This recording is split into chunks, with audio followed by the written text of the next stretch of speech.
강의 시작하도록 할게요. 조금만 더 참으시면 집에 가실 수 있습니다. 굉장히 힘드시죠? 강의 듣는 게 힘들다는 건 저도 로마에서 겪어서 잘 알고 있습니다. 아무리 좋은 강사가 오셔도 휴강이 가장 좋더라고요. 그냥 강의가 없는 게 제일 좋아요. 그래도 이렇게 앉아 계신 여러분들은 그만큼 또 그 노고의 열매를 맺지 않으실까 생각되고, 이 두 번째 시간은 예수의 성녀 데레사라고 혹시 들어보셨어요? 본인의 세례명이 데레사다 손 들어보세요. 소아데레사다 손 들어보세요. 대데레사 손 들어보세요. 아무도 없어요? 대데레사? 대데레사가 이 예수의 성녀 데레사입니다. 혹은 아빌라의 데레사. 소아데레사는 아기 예수의 성녀 데레사, 혹은 소아데레사, 혹은 리즈웨의 데레사. 왜냐하면 데레사란 이름은 같은데 인물이 다르거든요. 최근에 마더 데레사도 있잖아요. 마더 데레사도 성녀입니다. 미국 시민이시죠. 그분은 또 마더 데레사. 이렇게 다른데, 예수의 성녀 데레사의 이 작품 중에 영혼의 성이라는 작품이 있어요. 혹시 들어보셨어요? 영혼의 성. 아마 읽어보신 분들도 계실 거예요. 굉장히 가톨릭 고전에 속하는, 아까 준주 성범과 마찬가지로 영혼의 성이라는 책이 있는데, 데레사 성녀의 가장 유명한 작품이기도 하죠. 그래서 이 책을 아마 여러분들이 읽어보신 분도 있겠지만 난생 처음 듣는 분들이 많으실 거라고 생각해서 한번 소개하는 것도 의미가 있겠다. 여러분 스페인 가보셨어요? 스페인의 가장 유명한 성녀가 데레사 성녀입니다. 십자가의 요한 성인하고. 그래서 그분들의 그 유적지, 또 이냐쇼 성인도 물론 있지만, 그분들 유적지를 가보시는 것도 도움이 될 수 있겠죠. 여기서 스페인 가는 게 그렇게 멀지는 않으니까 기회 되시면 다녀오시면 좋고, 이 책의 이제 한 부분들을 같이 보도록 할게요. 데레사 성녀는 이렇게 얘기합니다. 제가 말하고 있는 길에서 가장 중요한 것은 겸손입니다. 이 점을 여러분이 알아들었다면 앞으로 나아가지 못하는 이들에게 모자라는 것이 바로 이것이라고 함을 깨달을 줄 믿습니다. 우리의 경우에 우리 자신은 몇 발자국밖에 나아가지 못한 듯이 믿고, 다른 자매들은 우리보다 훨씬 진보했다고 여깁시다. 우리는 사람 중에 가장 못난 자로 알려지기를 스스로 원할 뿐만 아니라 사람들이 그렇게 알도록 힘쓰지 않으면 안 됩니다. 이게 돌아가신 최민순 신부님 번역이거든요. 최민순 신부님 들어보셨어요? 옛날에 아주 번역 많이 하셨던 아주 훌륭한 신부님이시죠. 근데 이분이 옛날 분이시다 보니까 이 번역한 문체도 옛날 문체예요. 근데 번역하신 분의 그걸 살려서 최대한 그대로 둔 거죠. 요즘 현대 표현이 아니에요. 이분 쓰시는 표현은 다 옛날 표현이에요. 그래도 알아들으면 되니까. 여기서 데레사 성녀가 강조하는 것은 겸손이고, 겸손을 어떻게 실천하느냐 하면은 자신은 몇 발자국밖에 나아가지 못한 듯이 생각하고 다른 사람은 나보다 훨씬 진보했다고 여기면 된다. 이게 겸손으로 가는 길이다. 그리고 자신은 다른 사람들보다 못난 사람으로 알려지기를 원해야 하고 사람들이 또 그렇게 알도록 힘쓰면 된다. 지금 듣기만 해도 오늘날 이렇게 살면 이거 바보죠, 바보. 오늘날 세상이 추구하는 어떤 한 인간의 고유한 가치와 굉장히 모순되죠. 오늘날은 본인이 잘나야 되잖아요. 본인이 드러나야 되고 남보다 뛰어나야 되고 경쟁해서 이겨야 되고 그런 사회에서 사는데 데레사 성녀는 남보다 내가 항상 못하고 남들이 나보다 훨씬 진보했다고 여겨야 되는데 중요한 것은 어떤 분야에서 그런가? 재산이나 사회적 지위나 그런 것에서 이렇게 하라는 말이 아닙니다. 영적인 분야에서, 신앙에서, 예수 그리스도를 아는 데 있어서, 기도하는 데 있어서 내가 남들보다 항상 못하다고 여겨야 된다.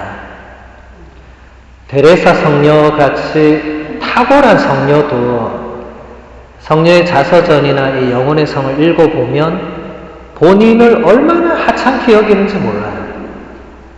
근데 그냥 하는 말이 아닙니다. 여러분, 성인 성녀는 가식적인 말을 하지 않아요. 우리는 잘 하지만 성인 성녀는 가식적인 말을 할 시간이 없었던 사람들입니다.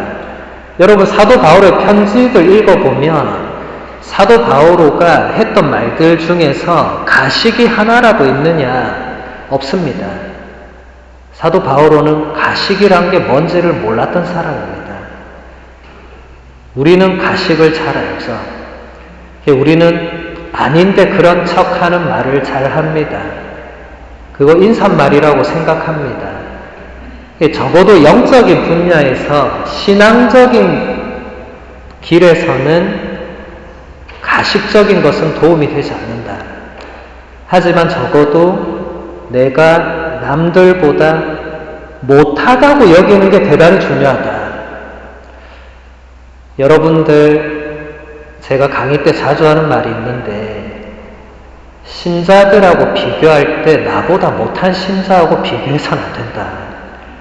그러면은 하향평준화가 된다.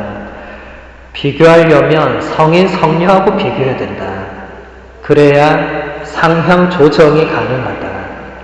물론 따라갈 수 있을지 없을지는 모르겠지만, 근데 여러분, 많은 경우에 여러분들이 주위 신자를 둘러보면 나보다 뛰어난 사람이 눈에 들어오기보다는 내가 저 사람보다 낫다 이런 생각이 드는 신자가 눈에 들어오거든요. 그 위험한 거죠. 특히 열심한 신자들이 여기서 오류를 범하는 경우가 많습니다. 왜냐하면 나보다 안 열심한 신자가 눈에 들어오거든요. 적어도 저 사람은 나보다 안 열심하다고 느껴질 수 있거든요. 위험한 겁니다. 데레사 성녀는 그럴 때 내가 그 사람보다도 훨씬 더 못하다고 여겨야 된다. 왜냐하면 실제로 그 사람보다 내가 더 영적으로 못할 수도 있어요. 여러분, 신자들이 겉으로 보이는 모습이 다가 아닙니다. 여러분, 신앙을 어떻게 헤아리고 계산할 수 있어요? 미사 안 빠지면 다 신앙이 깊은 거예요? 미사 빠지는 사람 신앙이 없는 거예요? 아닙니다. 물론 일단 겉으로는 그렇게 보일 수 있겠죠. 미사를 아예 안 오는 사람이 신앙이 깊다고 말하기는 어렵지만 미사를 오고 싶은데 못 오는 경우는 이건 다른 문제죠. 몸이 편찮으시다거나 지병이 있다거나 이제 연세가 훨씬 고령이 되었다거나 그 외 다른 여러 가지 사정이 있어서 미사를 못 올 수 있죠. 그거하고 신앙의 깊이가 정비례한다고 말할 수 없죠. 그래서 데레사 성녀는 적어도 내가 다른 신자보다 항상 못하다고 여겨야 된다. 이게 겸손으로 가는 길이다. 조금이라도 단 한 명이라도 내가 쟤보다 잘났어라고 말하는 순간에 교만의 늪으로 빠지게 되어 있죠. 그 다음 본문 보겠습니다. 완덕이란 맛에 있지 않고 더욱 사랑하는 데 있으며 정의와 진리를 가지고 보다 더 일하는 데 있고 그 상급도 거기에 달려 있습니다. 가톨릭 교회에서 신자들이 가장 추구해야 할 이상적인 것을 완덕으로 꼽습니다. 그래서 완덕의 모델들로 성인 성녀들을 이 모범으로 이그젬플로 이렇게 많이 소개를 합니다. 그분들이 어떻게 완덕에 도달했는가 혹은 그분들이 어떻게 완덕의 삶을 살았는가를 보고 배우라고 합니다. 근데 데레사 성녀는 완덕이 무엇인가? 완덕은 더 사랑하는 게 완덕이다. 그리고 더 일하는 게 완덕이다. 성인 성녀들은 복잡하게 뭘 말하지 않고 단순 명료하게 말합니다. 제가 아직 성인의 경지에 오르지 못하다 보니까 2시간을 떠들어도 반도 못하고 돌아가는 거예요. 성인들은 2시간 말하지도 않습니다. 2문장 탁 던지고 가실 거예요. 그러면 이제 우리가 그 2문장 가지고 이게 무슨 말일까 하고 고민해야 되겠죠. 여러분들이 적어도 내가 신자로서 정말 성인 성녀는 못 되겠지만, 근데 프란치스코 교황님은 뭐라고 합니까? 여러분이 뒷담화만 하지 않아도 성인 성녀가 될 수 있다, 또 이렇게 말씀하세요. 교황님이 농담하는 거 아니에요. 교황님 같은 높은 자리에 있는 분이 그런 농담을 하면 안 되죠. 그 안에 진리가 있는 겁니다. 단순 명료하죠. 여러분 오늘 이 시간 이후로 죽을 때까지 뒷담화를 한 번도 안 하면 성인 품에 오를 겁니다. 아마 성녀 품에 오를 거예요. 근데 아마 여러분 대부분은 그게 잘 안 될 겁니다. 바로 저 문을 나가는 순간 딴 사람 얘기할 거예요. 제 얘기를 할 수도 있고. 뒷담화를 하지 않으면 성인이 정말 될 수 있습니다. 근데 그게 쉽지 않죠. 왜냐하면 사람들 만나면 뒷담화하고 있거든 벌써. 그 자리에 내가 안 끼면 되는데 또 안 끼면 왕따 당하잖아요. 할 수 없이 또 끼어야 돼. 끼어서 나는 사실 별 생각 없었는데 듣다 보니까 나도 뭔가 또 할 말이 생기는 거예요. 그 자리에 없는 누군가에 대해서. 오늘 복음의 간음한 여인에게 사람들이 돌을 던지려고 했습니다. 실제로. 그런데 예수님께서 너희 가운데 죄 없는 사람이 먼저 돌 던져라고 했습니다. 그러면 누군가가 먼저 돌을 던지면 되는데 그 다음 본문을 보면 나이가 많은 사람부터 돌을 내려놓고 갔다고, 물론 돌을 내려놨다는 말은 안 나오지만 충분히 상상해 볼 수 있죠. 설마 돌 들고 집에 가는 사람은 없었을 거 아니에요. 던지려고 들었다가 차마 못 던지고 가는데 그 돌을 갖다가 그냥 귀한 어떤 보석처럼 막 들고 간 할아버지 할머니는 없었겠죠. 힘도 없을 건데. 그러면 아마 대부분 돌을 내려놓고 갔을 건데 왜 못 던졌을까? 여러분, 우리가 뒷담화하는 것은 간음한 여인에게 돌 던지는 거하고 상당히 비슷한 측면이 있습니다. 상당히 비슷해요. 상당히. 그러니까 교황님 말씀이 굉장히 진리에 가깝습니다. 뒷담화를 하지 않는다는 건 돌을 던지지 않는다는 것과 거의 동의어입니다. 그런데 우리는 돌을 던지잖아요. 뒷담화를 한다는 것은 누군가에게 돌을 던지는 거예요. 그런데 오늘 복음에서 예수님은 네가 돌을 던질 자격이 있냐를 물어본 겁니다.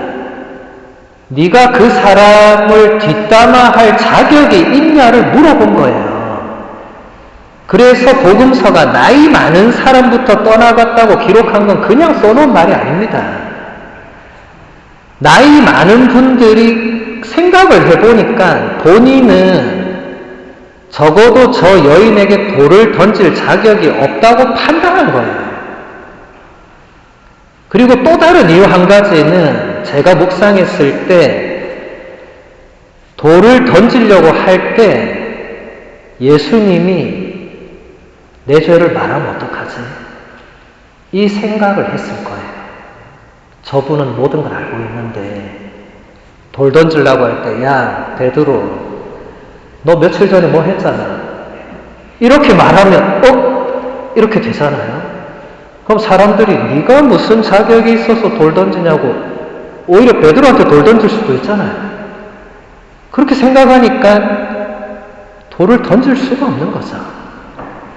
두 가지가 같이 작용했을 수도 있고 둘 중에 하나가 작용했을 수 있는데 어쨌든 여러분들이 앞으로 뒷담화를 하는 자리에 가면 나는 적어도 돌을 안 던져야 되겠다. 혹은 적어도 나는 돌을 던질 자격이 없다. 나는 뒷담화의 그 대상보다 잘난 게 없다. 이게 지금 데레사 성녀가 말하는 것과 같은 맥락이죠. 내가 적어도 그 누군가보다 못하다고 여기라고 했잖아요. 그래서 여러분 오늘 복음이 사실은 시사하는 바가 매우 많습니다. 근데 예수님은 끝내 그 여인을 단죄하지 않았습니다. 예수님이 죄가 있어서 단죄하지 않은 겁니까? 아니죠. 예수님은 처음부터 그 여인을 단죄할 마음이 없었죠. 근데 여러분, 내가 만약에 그 여인의 입장이라면 마지막까지 나는 고개를 들 수 없습니다. 왜냐하면 나에게 돌을 던질 수 있는 유일한 한 사람이 지금 눈앞에 있잖아요. 예수님이 돌 던져도 나는 맞을 수 있습니다. 죽을 수도 있죠. 근데 예수님은 끝내 그 여인에게 돌을 던지지 않으셨고 용서하셨죠. 아까 우리가 마지막에 교황님이 뭐라고 했습니까? 예수님을 그대로 본받고 따르고 배우는 것이 주님과의 생생한 만남에서 가장 중요한 포인트가 된다. 예수님이 그 여인의 죄를 몰라서 용서한 아닙니다. 예수님은 다 알고 계셨죠. 알고 계셨지만 단죄하지 않는 겁니다. 모르고 그냥 모르고 용서한다는 건 있을 수 없는 말이에요. 여러분, 모르는 사람은 용서할 필요가 없어요. 그렇지 않습니까? 내가 잘 모르는데 무슨 용서고 뭐가 필요했어요. 우리가 용서해야 될 대상은 내가 잘 아는 사람입니다. 내가 잘 아는데 나를 대신했거나 나한테 돌 던졌거나 나한테 돈을 안 갚았거나 나한테 상처를 줬거나 나 모르게 나욕했거나 뭐 이런 게 있겠죠. 그런 사람 용서하는 거지. 아무 내가 모르고 상관도 없는 사람을 내가 용서할 필요가 없습니다. 그래서 여러분 오늘 복음에서 예수님께서 여인을 단죄하지 않으신 것, 이 부분을 이번 사순 남은 기간에 잘 묵상해 보시면 도움이 될 것입니다. 왜냐하면 아마 여러분들도 누군가한테 돌 던지고 싶은데 못 던지고 손에 꼭 쥐고 있는 돌이 있을 수도 있고 혹은 이미 수도 없이 던지고 있을 수도 있고 혹은 누군가가 던진 돌에 맞아서 너무 고통스러워 할 수도 있고 누군가가 돌 던질까봐 두려워서 방패를 치고 있을 수도 있겠죠.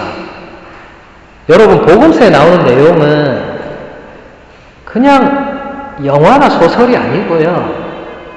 다 지금 나의 이야기입니다. 여러분이 간음을 했다는 게 아니고 여러분도 얼마든지 돌을 던질 수 있는 사람이고 돌을 맞을 수 있는 사람이라는 거예요. 우리 이때까지 살아오면서 수없이 돌 던졌고 수없이 돌 맞았습니다. 굉장히 고통스럽죠. 이게 언제 끝나나 싶어요. 이걸 끝낼 수 있는 유일한 분이 예수님입니다. 예수님이 끝내셨죠. 근데 우리는 계속 돌 던지고 돌 맞고 있습니다. 왜 그렇습니까? 예수님이 끝낸 것을 우리가 못 끝낸 거죠. 예수님이 그만하라 했는데 우리가 안 그만하는 거예요. 예수님이 보는데도 돌 던지는 사람도 있을 겁니다. 에라 모르겠다 하면서. 돌이라는 단어와 돌을 던지는 행위와 돌을 맞는 사람의 마음과 이런 여러 가지가 우리 안에도 있습니다. 여러분, 말로 누군가에게 상처를 주는 것이 칼로 베인 상처보다 훨씬 더 아프다는 어떤 외국 속담이 있어요. 실제로 있습니다. 그러니까 돌은 이걸 말로도 바꾸어 표현할 수 있겠죠.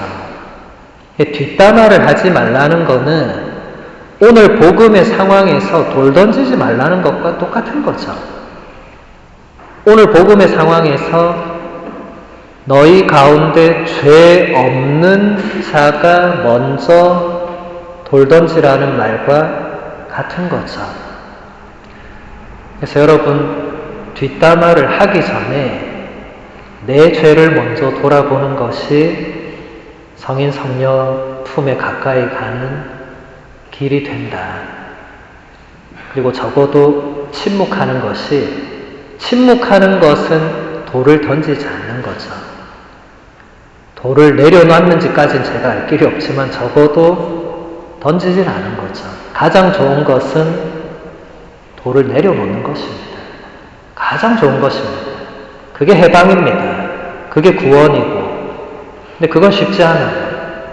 제가 많은 사람들 얘기를 들어보면 던지지는 못해도 죽을 때까지 쥐고 있는 경우가 많습니다. 던지지는 못해도. 물론 안 던지는 것도 훌륭하지만 내려놓는 게 본인의 해방인데 그게 어려운 겁니다. 내가 받은 게 많다 보니까 쉽지 않죠. 용서한다는 것은 인간의 영역을 초월하는 겁니다. 예수님은 하느님과 똑같은 분이시죠. 예수님이 보여준 용서는 하느님의 용서를 보여줍니다. 그런데 예수님은 한편으로 보면 우리와 똑같은 인간이셨죠. 아닙니까? 사도 바울의 서간에 보면 뭐라고 나오죠? 그분은 죄 말고는 우리와 똑같은 처지에서 사셨다. 죄만 다릅니다. 하지만 죄 외에는 예수님이 우리와 똑같은 인간이셨기 때문에 예수님의 용서는 인간의 용서도 보여줍니다. 다시 말해서 인간도 용서할 수 있다는 거예요. 제가 이런 말 하면 많은 분들이 신부님 저는 죽어도 용서 못합니다. 이제 이렇게 나와요. 어쩌겠어요. 죽어도 용서 못하겠다는데 그럼 죽는 길밖에 안 남은 거잖아요. 근데 이제 그럴 때 우리가 생각해 볼 수 있는 것이 누구를 위해서 용서해야 하는가? 누구를 위해서? 결국은 돌을 내려놓는다는 것은 상대방을 위한 것보다는 본인을 위한 측면이 훨씬 더 큰 겁니다, 사실은. 근데 마지막까지 돌을 쥐고 있어야만 하는 그 마음도 우리가 충분히 이해는 할 수 있죠. 근데 내려놔야 되겠죠. 내려놓지 못하고 죽어서 하느님 앞에서 이제 하느님께서 이제 그만 내려놔라 하실 수 있겠죠. 그때도 내려놓으면 다행인데 그때도 못 내려놓으면 곤란하겠죠. 그걸 우리가 지옥이라고 표현하겠죠. 오늘 복음은 우리가 살아가면서 지옥을 살 것이냐, 지옥이 아닌 세상을 살 것이냐. 돌을 들고 있는 자체도 저는 마음이 지옥일 거라고 생각합니다. 안 던져도. 던지면 통쾌하겠지만 던지고 나면 또 다른 돌이 또 손에 있을 거예요. 이건 끝이 없습니다. 그래서 여러분 뒷담화가 끝이 없는 거예요. 끝날 것 같은데 안 끝납니다. 끝나고 며칠 뒤에 만나면 또 누군가가 또 돌 맞는 대상이 되어 있습니다. 좋지 않죠. 악순환이 반복되니까 좋지 않습니다. 우리 다음 주부터 이제 성주간이고 예수님의 순환과 죽음과 모욕과 고통을 묵상하는데 예수님께서 그토록 처절하게 모욕과 순환과 고통을 받으신 이유, 그것을 생각하면 왜 돌을 내려놔야 되는가를 조금 이해할 수 있습니다. 그래서 우리가 완덕에 가까워지는 것은 더 사랑하는 데 있고 더 하느님의 일을 열심히 하는 데 달려있다. 물론 그게 눈에 드러나게 성과가 바로 보이지 않습니다. 이게 신앙생활의 힘겨움입니다. 열심히 해도 바로 드러나는 뭔가가 없습니다. 그러다 보니까 지칩니다. 그리고 안 열심한 사람이 눈에 들어옵니다. 그래서 나도 안 열심히 해야지 결심합니다. 그리고 신부님 찾아가서 얘기합니다. 이제 이 봉사 그만하겠다고. 왜 그러냐면 나 이제 지쳤다고. 물론 이해합니다. 하지만 반드시 그 과정이 있었던 거예요. 조금만 더 해서 완덕으로 나아갈 수 있는데 제가 그런 얘기하면 신자들이 신부님 저는 성인 성녀 되고 싶지 않다고 그냥 마음 편히 살고 싶다고 그렇게 말합니다. 어떻게 하겠어요? 마음 편히 살고 싶다는데 그렇게 하라고 해도 제가 그래도 성인 성녀가 돼야죠 못합니다. 결정은 여러분이 하는 거지 제가 어떻게 하겠어요. 근데 적어도 제가 드리고 싶은 말씀은 뭔가 눈에 드러나는 결과가 없다고 해서 그냥 포기해버리는 것은 적어도 신앙의 여정에서는 좋은 자세가 아니다. 제가 이 예수성심 성당을 지금 3번을 왔습니다. 제 눈에 드러난 좋은 결과 하나도 없습니다. 근데도 3번을 왔어요. 제가 오고 싶은 것도 아닙니다. 그리고 결과가 저한테 드러나게 뭐 하나도 없습니다. 근데도 왔습니다. 왜 왔겠어요? 문신부님하고 술 한잔하러 왔겠어요? 술 한잔하러 뭐 2시간이나 차를 타고 갑니까? 집에서 그냥 포도주 까면 되죠. 그게 아니잖아요. 제가 당장 눈에 보이는 결과가 없더라도 뭔가 이 시간을 통해서 여기 계신 누군가 한 분이라도 이 시간 이전과 이후가 달라질 수 있다면 제가 하늘나라에 만약에 가게 된다면 하느님 앞에 섰을 때 하느님께서 너 그때 그거 잘했다고 하시지 않을까 하는 희망이 오는 거죠. 상급은 지금 주어지지 않습니다. 나중에 받을 겁니다. 이게 사람을 힘들게 하죠. 나중에 받을지 안 받을지 모르잖아요. 하지만 사도 바오로는 그 편지들 읽어보면 나중에 상급을 받을 거라고 굳게 믿고 있습니다. 우리도 믿으면 되죠. 받게 될 겁니다. 지금 당장은 힘들겠지만 지금 당장이 끝이 아닙니다. 그 다음 데레사 성녀의 본문 조금 더 보겠습니다.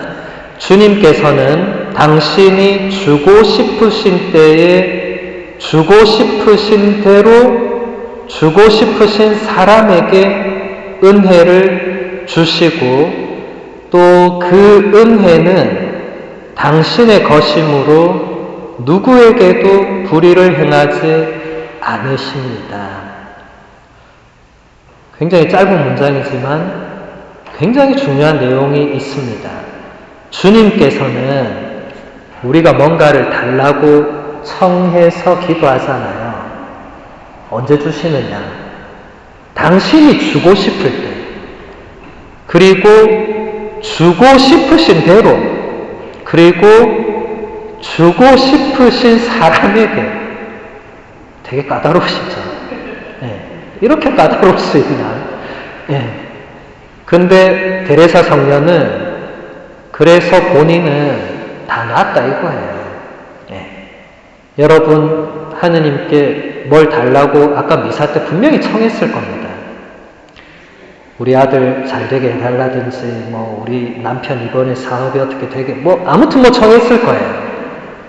언제 주시냐? 모릅니다. 주님께서 원하시는 거. 얼마만큼 이루어주시냐? 모릅니다. 주님께서 원하시는 만큼. 또 그게 꼭 제가 기도한, 여러분이 기도한 그 대상에게 이루어지느냐? 모릅니다. 정말 답답하죠. 세상에 이런 답답한 일은 없을 겁니다. 그래서 제가 여기 와서도 몇 번 얘기했을 거예요. 기도는 하느님과 씨름하는 것과 비슷하다. 그래서 여러분 구약 성경에 야곱이라는 인물 나오잖아요. 야곱이 하느님의 천사와 밤새 씨름을 하잖아요. 그게 기도와 굉장히 비슷한 면이 있습니다. 야곱도 하느님과 천사의 씨름에서 너무나 막연하고 불안하고 그 씨름의 결과도 알 수 없고 어떻게 될지 모르는 상황에서 끝까지 다치면서까지 놓지 않았죠. 그래서 결국 하느님께서 야곱이 원하는 것을 들어주셨습니다. 우리도 마찬가지입니다. 여러분들이 기도를 하실 때 씨름하는 거예요. 하느님과 씨름하는 거예요. 그래서 이걸 언제까지 해야 되느냐? 모릅니다. 그래도 끝까지 붙들고 있으면 하느님께서 이루어 주십니다. 저도 이렇게 강의를 다녀보면 제가 원했던 결과는 한 번도 얻어본 적이 없어요. 대부분 제가 기대했던 것보다 훨씬 떨어졌습니다. 인간적으로는 실망도 많이 하게 됩니다. 그런데 나중에 생각지도 못했을 때에 생각지도 못했던 방식으로 제가 뭔가를 듣습니다. 제가 되게 놀라워하는 적이 많습니다. 이렇게 불특정 다수의 여러분이 계시기 때문에 제가 여러분을 모릅니다. 근데 나중에 제가 다른 루트로 듣게 됩니다. 적어도 이런 내용이겠죠. 적어도 어떤 신자분이 이 시간 강의를 통해서 그때는 자기도 별로 못 느꼈는데 지나고 나서 그 강의에서 뭔가 하나 들은 걸 본인이 느꼈고 그래서 그걸 붙들고 실천을 해서 본인이 뭔가 변화가 되었고 하느님을 만났고 이런 비슷한 부류의 얘기를 제가 몇 번 들은 적이 있습니다. 전혀 생각지 않았던 상황이나 만남에서. 그럴 때 제가 오 하느님 하고 놀라웠던 경험이 있어요. 제가 이런 말 하는 게 여러분이 오늘 이 시간 끝나고 이 강의에 대해서 문신부님한테 오늘 강의가 좋았고 이런 얘기 하라는 게 전혀 아니고 그게 아니고 그렇게 오는 것은 그거야말로 진짜가 아니죠. 그게 아니고 정말 제가 나중에 한국에 갔는데 정말 생각지도 않았을 때 어떤 사람이 신부님 제가 우연히 성심성당에 누군가를 만났는데 누가 그 얘기를 하더라. 근데 신부님인지 아닌지도 잘 모르겠는데 그런 얘기 하더라. 그럴 수 있어요. 실제로 제 경험이기도 하고. 그래서 제가 놀랬다는 겁니다. 그때 제가 그 강의 때 분위기를 떠올려 보면 망했다고 생각하고 돌아갔었거든요. 오늘 강의는 망했다. 신자들은 대부분 알아듣지도 못했고 어렵다고 했고 아 이거 망했다고 인간적으로 느꼈는데 그 중에 한두 명은 망했지만 한두 명은 그 안에서 뭔가를 느꼈다는 거예요. 하느님께서 그렇게 하신다는 겁니다. 그래서 여러분들 기도할 때 100가지를 청했는데 99개가 안 이루어졌어도 하나를 이루어 주셨어도 그건 망한 거 아니에요. 그건 이루어 주신 겁니다. 그렇지 않습니까? 여러분 자녀가 어릴 때 여러분에게 100가지 원했는데 100가지 다 해준 부모가 있습니까? 99개는 안 해줬을 겁니다. 자녀에게 유익하지 않았기 때문에 안 해줬을 거예요. 근데 하나 정도 해줬을 거예요. 그래도 자녀에게 유익하다고 판단되는 것을 들어줬을 거예요. 하느님도 마찬가지죠. 여러분이 청하는 것 중에 주님께서 보시기에 여러분에게 유익한 것이라면 들어주실 겁니다. 그게 언제인지는 알 수 없지만 그게 기도하는 사람의 마음 자세라는 겁니다. 그리고 또 본문 보겠습니다. 데레사 성령이 이렇게 말합니다. 여러분이 알아두었으면 하는 것은 이 영적인 길에서 많은 진보를 얻고 우리의 소망인 궁방들로 올라가기 위해서 중요한 일은 많이 생각하는 일이 아니고 많이 사랑하는 일이라는 것입니다. 아까부터 많이 사랑한다. 이 말이 자꾸 나오고 있습니다. 많이 사랑한다. 여러분 많이 사랑한다 이거 예수님 관련된 일화에서 들은 기억이 있죠? 없습니까? 여러분 복음서를 자주 읽으셔야 됩니다. 그러면 제가 이렇게 뭔가 탁 던졌을 때 정확한 구절은 기억이 안 나도 그런 것을 들었는데 예수님이 많이 사랑한 사람은 많이 용서하고 이런 뭔가 있었던 것 같은데 이렇게 돼야 되거든요. 여러분 루카복음서를 보면 예수님이 어떤 바리사이 집에 식사 초대를 받아서 갔습니다.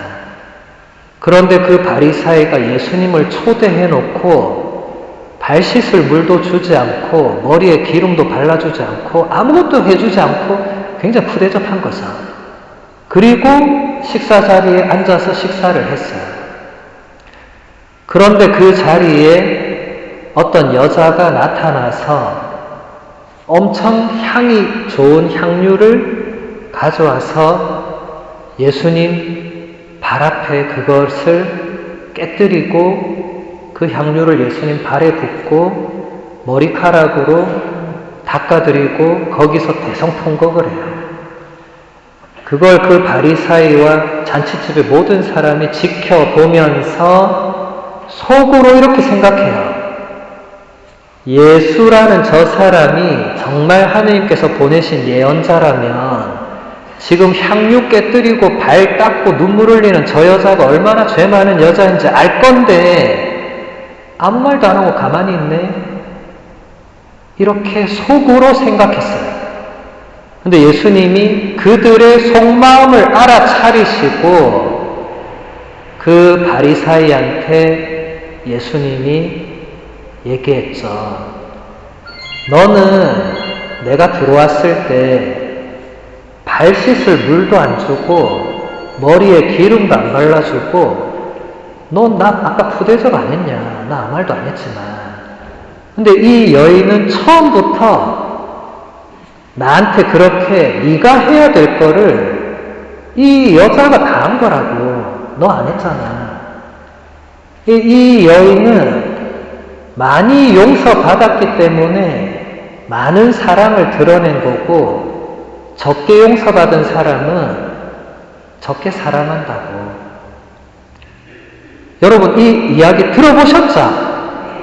예, 근데 왜 약간 가만 계셨어요? 들었다고 하시면 되지. 예, 많이 사랑한다. 예수님의 이 표현을 데레사 성녀가 그대로 가져온 거죠. 근데 많이 사랑하는 사람이 어떤 사람이냐? 많이 용서받은 사람이 많이 그만큼 사랑하고, 적게 용서받은 사람은 그만큼 적게 사랑한다. 여러분, 우리가 하느님께 용서받는데, 여러분 지금도 저렇게 고해성사, 판공성사 하실 때 다 용서받는데, 우리가 하느님께 다 용서받는데 여기에 많이 용서받고 적게 용서받는 게 있겠습니까? 없겠습니까? 없겠죠. 하느님의 용서는 무한하잖아요. 그러면 예수님이 많이 용서받고 적게 용서받고 이런 표현을 하시는 이유가 무엇일까? 우리가 그것을 판단하고 우리가 하느님께로부터 받은 용서에 대해서 그만큼의 용서를 깨닫지 못하는 것을 의미하는 거죠. 하느님은 여러분 한 사람 한 사람을 저를 포함해서 다 용서해 주시는 분이시죠. 그래서 프란치스코 교황님이 교황님 되시고 첫 번째 즉위 미사에서 강론 때 뭐라고 하셨냐면, 하느님은 우리를 용서하시는데 결코 지치지 않으십니다. 이렇게 얘기했어요. 그리고 그 다음에 더 중요한 문장을 얘기했어요. 오히려 우리가 하느님의 용서를 청하는데 지쳐 있습니다. 이렇게 말했어요. 하느님은 우리가 청하기만 하면 500번, 5000번 용서해 주십니다. 여러분 이때까지 살아오면서 고해성사할 때 용서 못 받은 죄가 있습니까? 없습니다. 고해성사에서 잘못했습니다 했는데 신부님이 너 나가! 이렇게 한 경우가 있습니까? 있으면 그 신부님이 문제 있는 겁니다. 없습니다. 있어서는 안 될 일이죠. 당연히 없겠죠. 우리가 이때까지 받은 용서를 생각해보면, 여러분 이때까지 고해성사 몇 번 했습니까? 이때까지 셀 수가 없을 만큼 했을 겁니다. 적어도 판공만 따져도 1년에 2번 했잖아요. 그럼 신앙생활 50년 했으면 고해성사 몇 번 한 거예요? 100번 한 거죠. 근데 그보다 고해성사 훨씬 더 했겠죠. 그런데 전부 다 용서받았습니다. 그런데 내가 하느님께 그토록 많은 용서를 받고 있다는 것을 의식하지 못하거나 느끼지 못하고 있는 사람이 다른 사람을 적게 사랑한다는 거죠. 내가 그만큼 용서받았으면 나도 다른 사람들을 안아주고 이해해주고 받아주고 용서해줘야 되겠죠. 그런데 내가 그러지 않는다면 내가 하느님께로부터 받고 있는 용서에 대해서 모르거나 무감각하거나 무시하거나 라는 겁니다.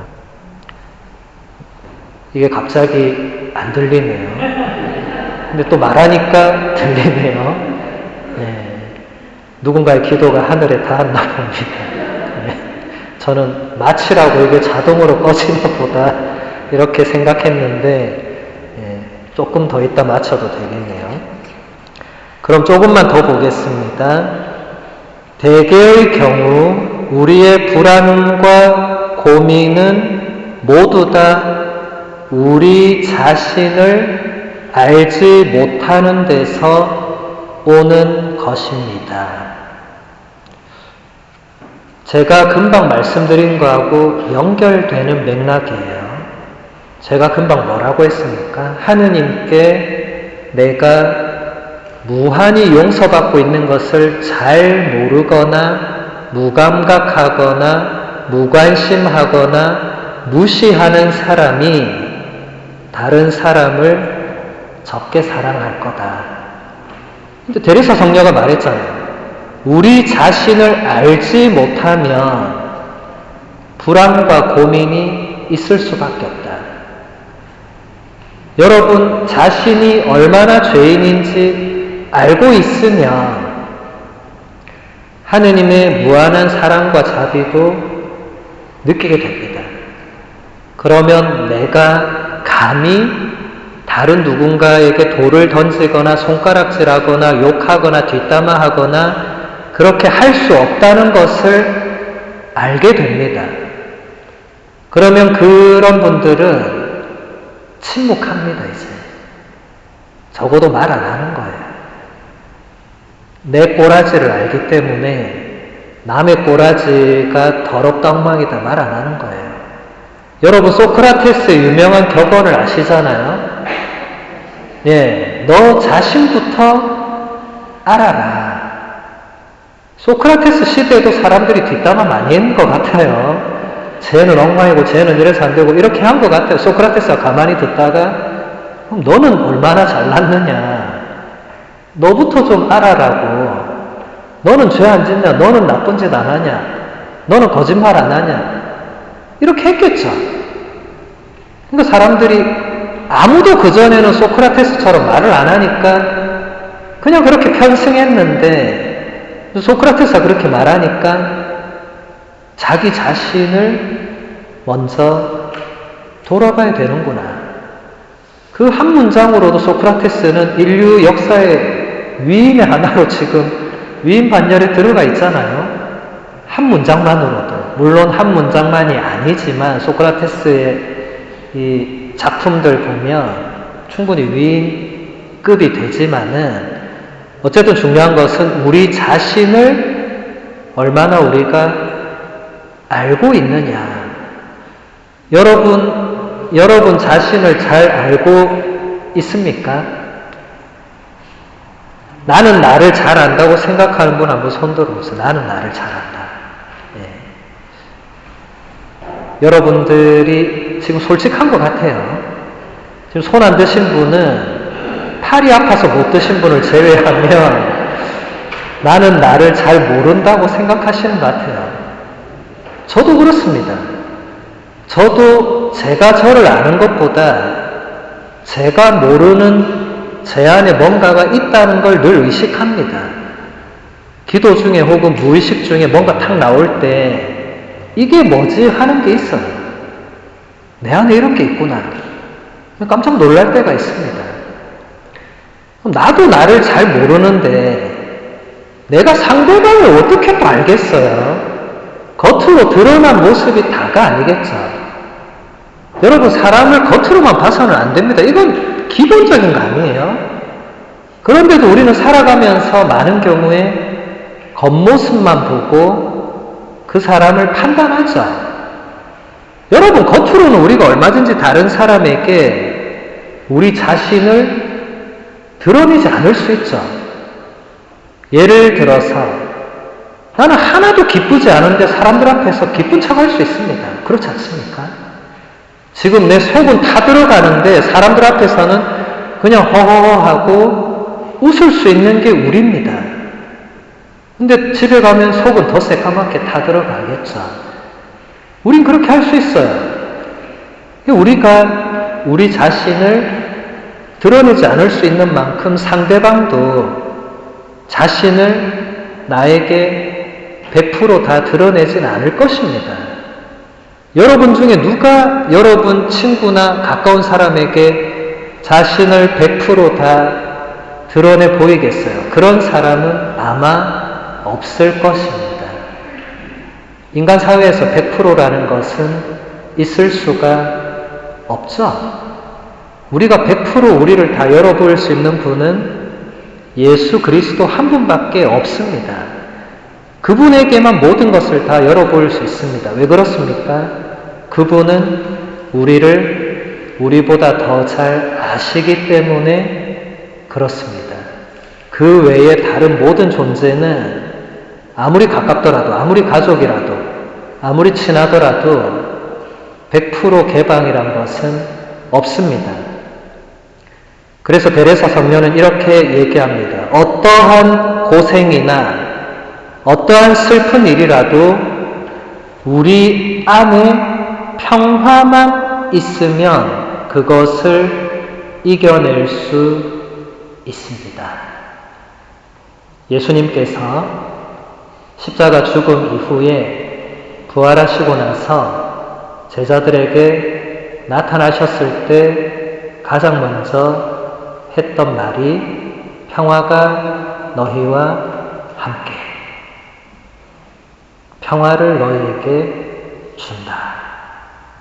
그리스도의 평화, 이것이 우리 안에 있으면은 어떠한 고생이나 슬픈 일이라도 견뎌낼 수 있고 이겨낼 수 있다. 다시 말해서 여러분들이 예수 그리스도와 함께 있다면, 적어도 예수님을 친구로 두고 있다면, 적어도 예수님과 생생한 만남을 가지고 있다면 어떠한 고생이나 어려움이나 슬픔도 견뎌낼 수 있다는 거예요. 12제자를 보면 이게 드러납니다. 여러분, 12제자들이 예수님이 붙잡혔을 때 전부 다 어떻게 했어요? 싹 다 도망갔습니다. 단 한 명도 옆에서 나도 붙잡아가라, 이놈들아, 나도 죽여라, 이랬던 제자가 있습니까? 없습니까? 없습니다. 싹 다 도망가고, 베드로는 또 거기다 어떻게 했죠? 나는 죽어도 저 사람을 모른다고. 죽어도 모른다고. 3번이나 그랬죠. 그랬던 제자들이니까 예수님이 부활했지만 만났을 때 반가웠겠어요? 안 반가웠겠어요? 반가울 수가 없죠. 나 죽어도 모른다고 했던 스승님이 여기 나타났어. 내가 베드로라면 어떻게 해야 됩니까? 쥐구멍이 어디 있으면 빨리 달려가서 거기 숨어야 되는 거 아니에요? 그래서 예수님께서 제자들을 보니까 제자들이 안 반가워하거든요. 그러니까 평화를 준다.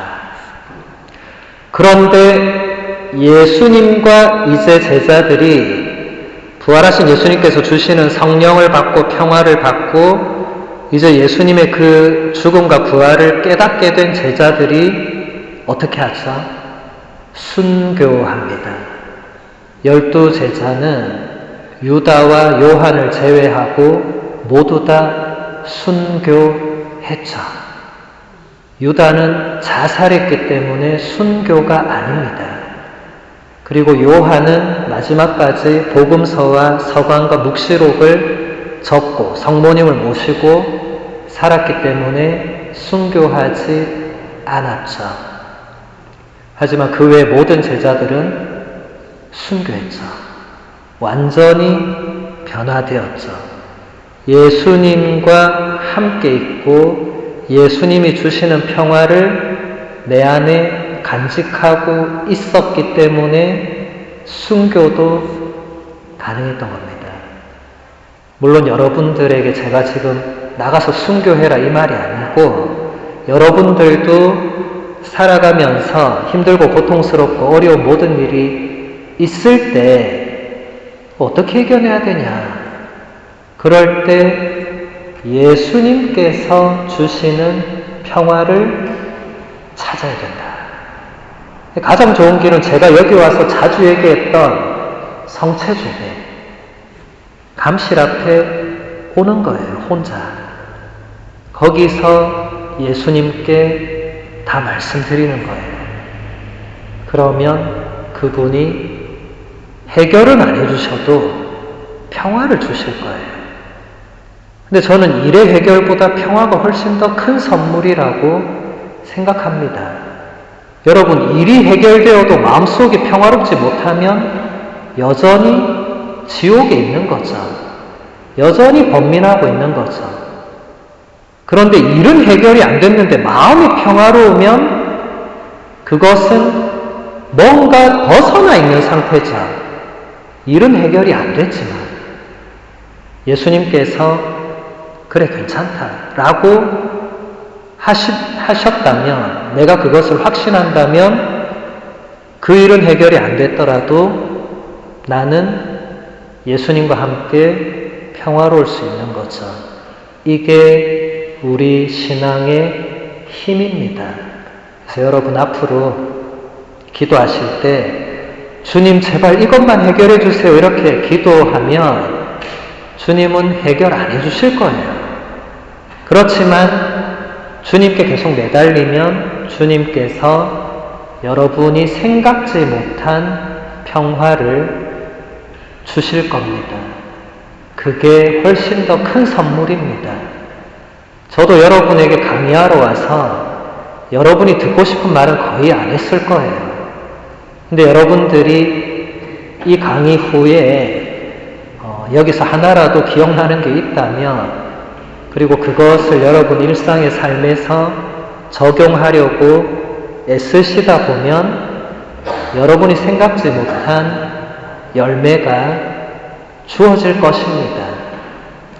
그래서 여러분, 제가 아까 문신부님 소개하신 대로 아까 문신부님 이제 북마크라고 했는데, 이게 제가 이렇게 조그만 거 하나 가지고 왔어요. 이게 뭐냐면 제 서품 상본이에요. 서품 상본이라고 혹시 들어보셨어요? 예, 서품 상본은 새 사제가 사제품을 받을 때 본인의 서품 성구를 하나 정해요. 성경구절을. 평생 그 한 말씀으로 살겠다고. 그리고 본인 이름을 적고 신자들에게 이렇게 줍니다. 그러면 신자들이 그 상본을 보고 그 사제를 위해서 기도하는 거죠. 근데 여러분, 교포 성당에서 새 사제가 나는 일이 거의 없어요. 그러다 보니까 제가 이렇게 강의하러 다니다 보면 여러분 상본 본 적 있어요 하면 대부분 그 뭐예요? 북마크예요? 이렇게 나오시더라고요. 이거는 명함이나 북마크가 아닙니다. 상본이라는 고유한 매개체입니다. 그래서 이것을 여러분들에게 제가 하나씩 드리는 이유는 저를 위해서 기도해달라 그건 아니고, 저는 새 신부가 아니라 벌써 20년 된 헌신부이기 때문에 굳이 또 기도를 해달라 이런 차원이 아니라 이 상본은 조금 특별한 의미가 있어요. 제가 서품 성경구절을 나에게 사랑이 없으면 나는 아무것도 아닙니다라는 사도 바울의 고린토일서 13장 2절의 말씀을 성구로 선택하고 제 어머니께 그 성경구절을 드리고 어머니께 그림을 그려달라고 부탁을 했어요. 우리 어머니는 미대를 나오셨어요. 그래서 어머니께서 이 성경구절을 한 달 동안 묵상을 하시면서 그림을 그리셨어요. 그래서 그 그림을 제가 상본에 넣었습니다. 이제 그러다 보니까 보통 서품 상본은 미켈란젤로의 천지창조, 미켈란젤로의 최후의 심판, 라파엘로의 이런 게 들어가요. 예, 아주 유명한 화가의 그림이나 조각상 사진이 들어갑니다. 그런데 우리 어머니는 여러분이 이름도 모르고 성도 몰라요. 세례명도 모르고 무명의 작가도 아닙니다. 한 번도 개인 작품을 출품하신 적도 없는 그냥 미대만 나오셨어요. 근데 그런 분이 그림을 그리셨기 때문에 의미가 발생하는 거예요. 그래서 제가 상본에 어머니라는 단어를 넣었어요. 그러니까 이제 사람들이 이 상본을 딱 받으니까, 아니 다른 상본은 보통 미켈란젤로 그림 있고 뒤에 미켈란젤로의 무슨 작품이라도 있고 이제 그 신부님 이름 세례명 있고 이런데 이거는 어머니가 있네? 이렇게 되는 거예요. 의미가 생기는 거죠. 그래서 제가 오늘 강의 첫 시간에 의미 부여에 대해서 말씀드린 것이고, 여러분들 가실 때 이것을 이제 가지고 가셔서 보시면 이제 또 뭔가 또 묵상하실 게 생길 겁니다. 그리고 여기 상본에 제 이름이 적혀 있어요. 한글로. 그래서 제 이름을 여러분 잘 보시는 유튜브 검색창에 치시면은 제가 하고 있는 강의나 강론들이 많이 뜹니다. 오늘 했던 것뿐만 아니고 예전에 했던 거, 앞으로 할 것들 뜨겠죠. 그러면 제가 이제 직접 이 성심성당에 올 일은 잘 없겠지만 여러분들이 유튜브나 온라인으로 제 강의나 강론을 들으실 수 있을 겁니다. 그런 의미에서도 가져온 겁니다. 그래서 나가실 때 가져가시면 되겠습니다. 아무쪼록 남은 사순 잘 보내시고 그동안 제가 올 때마다 이렇게 반갑게 맞아주시고 또 힘든 시간이지만 강의 잘 들어주셔서 진심으로 감사드립니다. 마침 기도로 우리 6시니까